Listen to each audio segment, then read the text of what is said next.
हाँ, तो कैसे हैं आप सब। आज इस वीडियो में हम बात करने वाले हैं प्रतिस्थापन विधि। ठीक है, और इस विधि में क्या किया जाता है कि इन दो समीकरणों को हल कर कर एक्स और वाई के मान ज्ञात किए जाते हैं।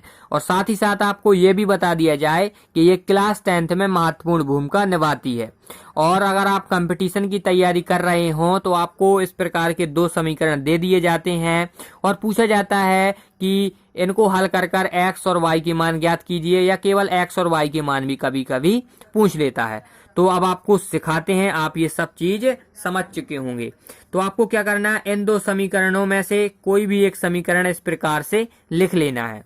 ठीक है, लिखने के बाद आपको क्या करना है, या एक्स का मान निकाल लेना है या वाई का मान निकाल लेना है। तो मुझे एक्स का मान निकालना है। ठीक है, आप वाई का भी निकाल सकते हैं, ये पाबंदी नहीं है। ठीक है, मुझे एक्स का निकालना है, इसलिए मैं एक्स का निकाल रहा हूं। तो 5 माइनस वाई हो जाएगा। देखो एक्स बराबर, और ये 5 आ गया, और बराबर के इस साइड ले गए वाई का, तो चिन्ह बदल गया, क्योंकि प्लस का है तो माइनस का हो गया। तो फिर आपको क्या करना है, समीकरण 3 इसका नाम दे देना है, क्योंकि 1 2 ऑलरेडी बुक है।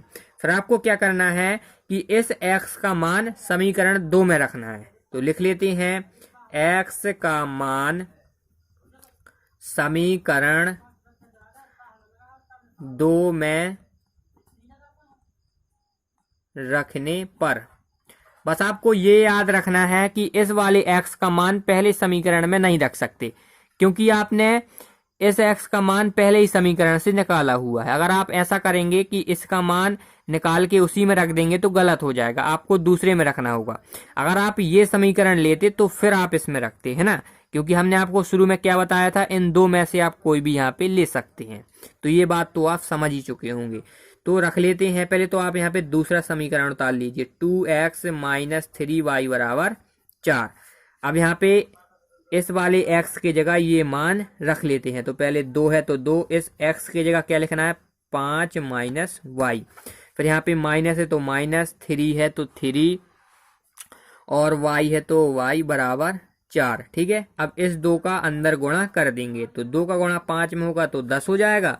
फिर 2 का गुणा माइनस वाई में होगा तो माइनस 2y हो जाएगा, और माइनस है तो माइनस, फिर 3y बराबर 4। देखो हमने अभी तक कोई बदलाव नहीं किया। देखो 2 का 2 है, और इस x के जगह 5 माइनस वाई रखा था, बकाया पूरा बकाया वही है। फिर हमने 2 का अंदर गुणा कर दिया तो ये 10 माइनस 2y हो गया, बकाया ये भी जहीं का तहीं है। फिर यहाँ पे देख सकते हैं 10 आपको जहीं का तहीं लिख लेना है।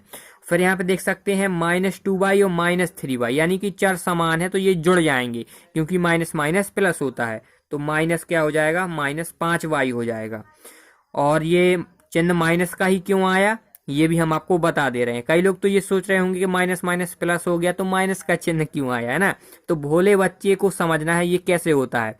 जिस संख्या का, यानी कि जिस संख्या का चिन्ह बड़ा होता है वही चिन्ह आता है। अगर यहाँ पे जिस चिन्ह मतलब जिस अंक का चिन्ह बड़ा होगा वही आता है। ठीक है, ये आप बात समझ गए होंगे। बराबर 4 है तो 4 लगा देंगे, और फिर आप क्या करेंगे, माइनस 5y बराबर, और ये 4 और 10 को इस साइड ले जाएंगे तो ये माइनस का हो जाएगा, क्योंकि यहाँ पे प्लस है। इसको अपन एक प्रकार से पक्षांतर कहते हैं। क्या कहते हैं, पक्षांतर कहते हैं।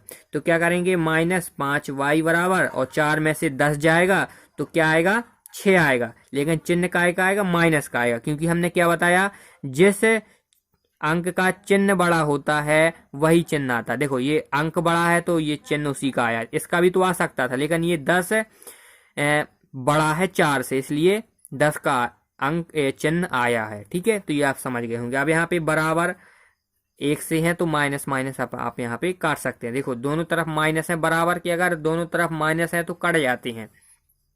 तो अब क्या होगा, प्लस के हो गए तो 5y बराबर 6 हो जाएगा, और y का मान निकालना है तो 6/5 हो जाएगा, क्योंकि इनटू की चीज हमेशा बटे में आती है।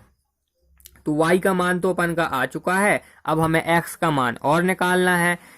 ठीक है, तो आप अगर ये सोच रहे हो कि यही x का मान है, तो ये x का मान नहीं है। ठीक है, ये आपको पता होगा। तो ये y का मान आपको क्या करना है, इसी तीसरे समीकरण में रख देना है। अगर आप सोचे कि हम इस वाले में रख दें और इस वाले में रख दें तो आपका गलत हो जाएगा, आपका x का मान सही नहीं आएगा। तो यहाँ पे अपन कर लेते हैं। ठीक है, तो यहाँ पे x बराबर 5 माइनस y का मान क्या आया आपका 6/5। तो यहाँ पे अपन 6/5 लिख लेते हैं, बटा में 1 लगा सकते हैं। तो आप यहाँ पे देख सकते हैं कि ये आपकी एक भिन्न सी बन गई है। तो यहाँ पे अपन इसका एलसीएम लेंगे और x का मान आ जाएगा। तो 5 और 1 का, या 1 और 5 का एलसीएम क्या आएगा, 5 ही आएगा। फिर क्या किया जाता है कि 1 का भाग 5 में दिया जाता है, जितनी बार में जाता है ऊपर गुणा कर लिया जाता है। तो 1 का भाग 5 में देंगे तो 5 बार में जाएगा, और 5 का गुणा 5 में होगा तो 5 25। फिर 5 का 5 में देंगे 1 बार में जाएगा, 1 का गुणा 6 में होगा तो 6 ही आ जाएगा, और 25 में से 6 जाएगा 19 बचेगा, और बटे में 5 है ही है। तो x का मान आपका क्या आ गया, 19/5, और यहाँ पे y का मान 6/5। तो यहाँ पे आप क्या लिख देंगे, अतः कि x बराबर 19/5 और y बराबर 6/5। ये आपका आंसर हो जाएगा।